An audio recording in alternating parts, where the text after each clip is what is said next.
So I'm Claude Le Pape, I'm a fellow data scientist and AI domain leader at Schneider Electric, where I oversee technology evaluation, research projects, and partnerships in artificial intelligence.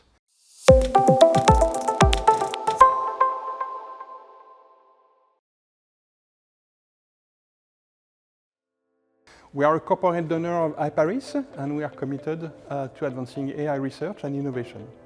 Our collaboration with the IPARIS is to support cutting-edge projects, foster talent development, we need talent in this domain, and bridge the gap between academia and industry, driving progress in AI and data science more generally.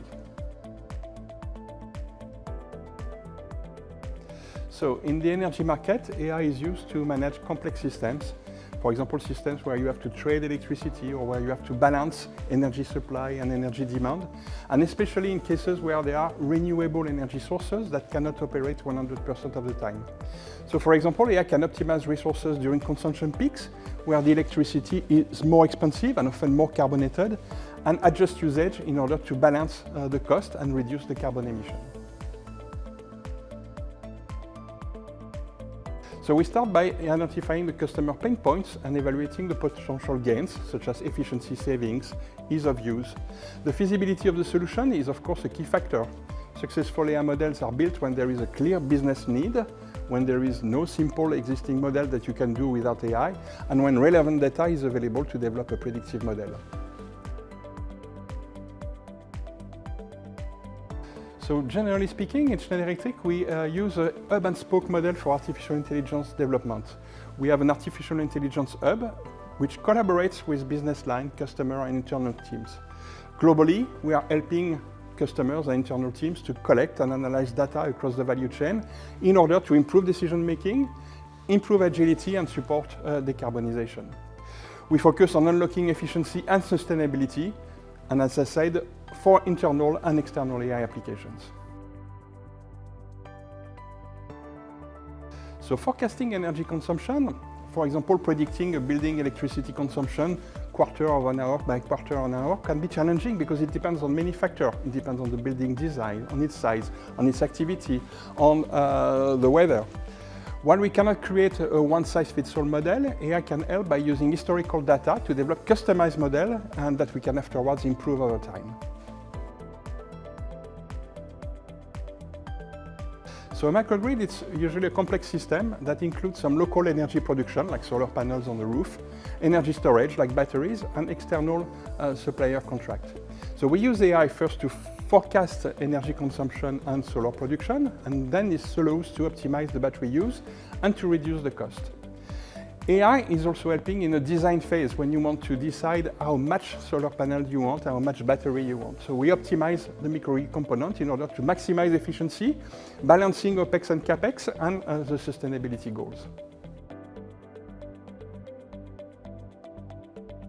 So the benefits depend on the size characteristic, climate, energy contract. On average, AI can help reduce energy consumption by about 20% with a return on investment of 4 to 8 years. But of course it depends. In some cases, energy is not much reduced, but for example, carbon savings occur. And we have been making some measurement, and carbon improvements usually are much above, the carbon emissions that are related to the development of the solution.